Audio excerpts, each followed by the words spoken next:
ত্রিপুরার কৈলাসহরের ঠিকাদারি বাণিজ্যকে কেন্দ্র করে অশান্তির আবহে ফের এক চাঞ্চল্যকর ঘটনা। দুর্গাপুর এলাকায় রাত প্রায় 1টা নাগাদ একদল দুষ্কৃতিকারী রাস্তাঘাট তৈরির কাজে ব্যবহৃত একটি ভারী যন্ত্রপাতি সহ গাড়িতে আগুন লাগিয়ে দেয়। গাড়ির মালিক ঠিকাদার আব্দুল মান্নান দাবি করেন, গতকাল রাত 1টা নাগাদ দুর্গাপুরের স্থিত আমার ভারী যন্ত্রপাতির গাড়িটি দুষ্কৃতিকারীরা পেট্রোল ঢেলে আগুন লাগিয়ে দেয়। এর আগেও তারা আমার কার্পেন্টিং প্ল্যান্টে হামলা চালায়। সব মিলিয়ে প্রায় 70 লক্ষ টাকার ক্ষয়ক্ষতি হয়েছে। তিনি আরো বলেন, এই ঘটনার জন্য আমি কৈলাসহর থানায় নীলমণি দাস, রঞ্জিত নম, অলোক দেব, রত্না দাস সহ তাকদির আলীর বিরুদ্ধে লিখিত অভিযোগ দায়ের করেছি। আমাদের কাছে খবর ছিল শ্রীরামপুরে আগে এই নিয়ে বৈঠক হয়েছে। গতকালকে রাত আনুমানিক 1:30-এর সময়, আমি যদিও 2টার পরে খবর পাই, 1:30-এর সময় প্রতিপক্ষ দুষ্কৃতী, আমি ওদের নামও জানি, বলছি আপনাদেরকে। আমার এই মেশিনটায় পেপার মেশিন, খুব ভ্যালুয়েবল মেশিন, এই মেশিনটাতে মানে পেট্রোল দিয়ে আগুন জ্বালিয়ে দেয়। ফায়ার সার্ভিস আসে, আগুন নিভায়, নিভানোর পরে পরবর্তী সময় আবার আগুন লাগায়। দুইবার আগুন লাগানো হয়। এখান থেকে 4-5 কিলোমিটার দূরে সিঙ্গির বিলে আমার একটা হট মিক্স প্লান্ট আছে, যেখান থেকে ওই কার্পেটিংয়ের মালগুলি আমরা বানিয়ে আনি। ওইখানে গিয়ে পুরো মেশিনটাকে ভেঙে তছনছ করে দেয়। একটা জেসিবি ভাঙে এবং কিছু বিটুমিন ছিল রাস্তার কাজে ব্যবহৃত, আমাদের স্টকে বিটুমিনগুলি তুলে নেয়। এই পরিস্থিতি গত 3 মাস ধরে আপনারা জানেন, আমার থেকে আরও বেশি আপনারা মিডিয়ার বন্ধুরা জানেন কি পরিস্থিতি কৈলাসহরের মধ্যে চলছে।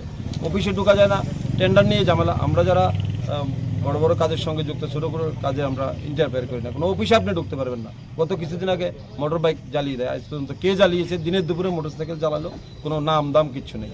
এই পরিস্থিতিতে দুষ্কৃতীরা একটার পর একটা ঘটনা করছে। গতকালকে বিকাল থেকেই আমাকে থ্রেট, আমাকে মেরে ফেলবে, আমার বাড়ি ভাঙবে, নাহলে মেশিন জ্বালাবে। রাত্রে আমরা খবর পাই 10টার দিকে শ্রীরামপুরের নীলমণি, ওর নাম আমি এফআইআরে দিয়েছি, ওর বাড়িতে মতলব রঞ্জিত নাম, ওর নাম রূপে মতলব, তারপরে হচ্ছে রত্না বলে যাকে চিনি ও, তারপরে অলোক, এই 4-5 জনের নেতৃত্বে আরও কিছু লোক ছিল। এখান থেকে এই নীলমণির বাড়িতে মিটিং হয় 10টার সময়। তারপরে আরেকজন আছে পোল্ট্রিতে বাড়ি, গণ্যপুরে তকদির আলী, যে কালকে বিকেলে আমাকে থ্রেট করে। এই ওরা মিলে ওইখানে মিটিং করে আমরা খবর পাই যে একবার বলছে বাড়িতে আগুন লাগাবে, একবার বলছে মেশিন জ্বালাবে। তো বিভিন্ন জায়গাতে আমাদের কাজ চলে, ছড়িয়ে ছিটিয়ে মেশিন আছে, কই জায়গায় আপনি পাহারা দেবেন।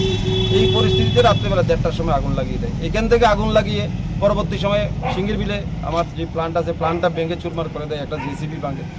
এই অরাজকতা কৈলাসহরে চলছে। আপনাকে কিভাবে ঠেট দেয়? ওসির কাছে আমরা বাই নেম, ফোন নাম্বার সহ দিয়েছি এবং ফেসবুকে বিভিন্নভাবে যে লেখা, এগুলিও আমরা পুলিশকে ইনভেস্টিগেশন আমরা দেবো। এখন ঘটনা হচ্ছে, এই পরিস্থিতিতে শহরে যারা শুভ বুদ্ধি সম্পন্ন মানুষ, কেউ রাস্তা দিয়ে চলাফেরা করতে পারে না। আজকে 15 দিন 20 দিন ধরে রাস্তা জাম করে ওরা বসে থাকে, অফিসে ঢোকা যায় না।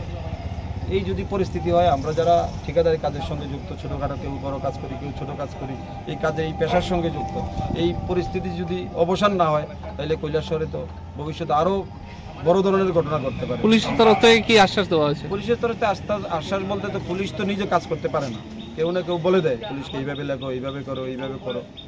এগুলি তো চলছে। তার মানে বলতে চাইছেন যে পুলিশ নিরপেক্ষ নয়? পুলিশ নিরপেক্ষ চেষ্টা করছে, কিন্তু কাজ করতে পারছে না। আচ্ছা, আপনারা ভালো ভূমিকা নিয়েছে পুলিশ, পিডব্লিউ অফিসের সামনে পাহারা দিয়েছেন, জল কামান দেখেছেন আপনারা। কৈলাসহরে পিডব্লিউর সামনে, কৈলাসহরের ইতিহাসে, ত্রিপুরার যে ইতিহাসে দেখেছেন, টেন্ডার রিলেটেড ম্যাটার নিয়ে, জল কামান নিয়ে, পুলিশ পুরো ফোর্স নিয়ে, এখানে 150-এর মতো পুলিশ পুরো শহরে কালকে। এই পরিস্থিতি এডিশনাল এসপি, এইচডিপিও, ওসি সবাই এখানে দাঁড়িয়ে আছে। এই পরিস্থিতির মধ্যে দাঁড়িয়ে আমরা আপনাদের মিডিয়ার মাধ্যমে সবাইকে জানতে, যারা এই কনস্ট্রাকশনের সঙ্গে সারা ত্রিপুরা রাজ্যে যুক্ত, সমস্ত জায়গায় অরাজকতা, এই অরাজকতা বন্ধ করা দরকার। এবং প্রশাসনের কাছে আমাদের বিনম্র অনুরোধ থাকবে, ডেভেলপমেন্ট ওয়ার্ক অচিরে বন্ধ হয়ে যাবে এই পরিস্থিতি চলতে থাকলে। এই পরিস্থিতি শুধু এইখানে না, সর্বত্র আছে। আজকে কৈলাসহরে এটা আরও বেশি মাথাছাড়া দিয়ে উঠছে, কারণ যারা অপরাধ করছে ওরা অ্যারেস্ট হয় না, যারা অপরাধী ওদেরকে পুলিশ খুঁজে বের করতে ইচ্ছা থাকলেও পারছে না বের করতে। গাড়িটার দাম কত? 55 লক্ষ টাকা। আপনারা জানেন, মেশিন তো আর কেউ ক্যাশ টাকা দিয়ে কিনে না, ইনস্ট্রুমেন্টে গিয়ে প্রায় 70-80 লাখ টাকা মেশিনের দাম পড়ে। আমার প্লান্ট ওইখানেও প্রায় 15-20 লাখ টাকার ক্ষতি, সব মিলে প্রায় 70 লক্ষ টাকার আমার মানে ফিনান্সিয়াল লস ওরা করেছে। প্লাস মেশিন চাইলেই তো ঠিক করা যায় না, আনা যায় না। রাস্তার কাজ এখন বন্ধ, এই পাইতুর বাজার, এই গুরুত্বপূর্ণ রাস্তার কাজ এখন কবে রাস্তা শেষ হবে, কবে কি হবে বুঝতে পারছি না। অভিযোগে নাম থাকলেও অভিযুক্ত অলোক দেব সমস্ত অভিযোগ অস্বীকার করেছেন। তিনি জানান, আমি 2 দিন আগে চিকিৎসার জন্য মুম্বাই এসেছি। প্রয়োজনে ফ্লাইটের টিকিটও দেখাতে পারি। আমি মুম্বাইতে থাকার সময় কিভাবে কৈলাসহরে গাড়ি চালানোর সাথে যুক্ত থাকতে পারি। তিনি আরো বলেন, আব্দুল মান্নানের অভিযোগ সম্পূর্ণ মিথ্যে। চিকিৎসা শেষে ফিরে এসে আমি বিষয়টি আইনি পথে দেখব। নমস্কার, আমি অলোক দেব। আমি কিছুক্ষণ আগে সোশ্যাল মিডিয়ার মাধ্যমে দেখতে পেলাম যে আব্দুল মান্নান, যিনি কৈলাসহরের ঠিকাদার, তিনি একটা সংবাদ মাধ্যমের সামনে এসে বলেছেন যে কালকে নাকি ওনার একটা গাড়ি জ্বলে গেছে। তো সেই গাড়িটা কে বা কারা জ্বালিয়েছে সেটা নিয়েও তিনি বলেছেন, নাম প্রকাশ করে বলেছেন। তিনি আমার নামটাও প্রকাশ করে বলেছেন এবং তিনি এফআইআর করেছেন। তো আব্দুল মান্নান, তাকে অনেক আগের থেকে আমরা চিনি, আমি চিনি ব্যক্তিগতভাবে।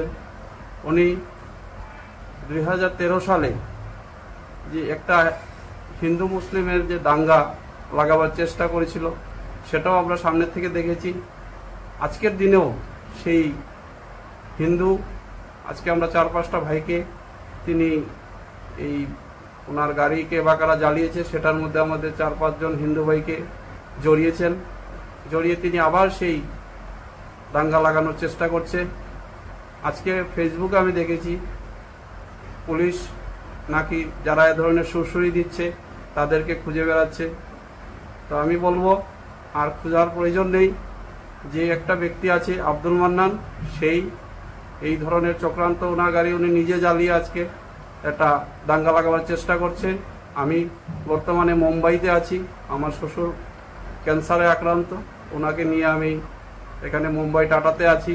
তিনি আমার নামটা কি করে এই সোশ্যাল মিডিয়ার মাধ্যমে কীভাবে বলল সেটা নিয়ে আমি আসার পর আমি দেখব, আমি আইনের দ্বারস্থ হব, এটাই আমার বক্তব্য। নমস্কার সবাই।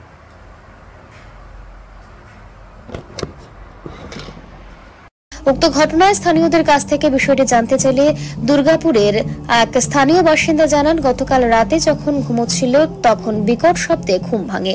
ঘর থেকে বেরিয়ে দেখতে পায় রাস্তার গাড়িতে আগুন জ্বলছে। তখন সাথে সাথে অগ্নি নির্বাপক দপ্তরে খবর পাঠালে তারা এসে আগুন আয়ত্তে আনে।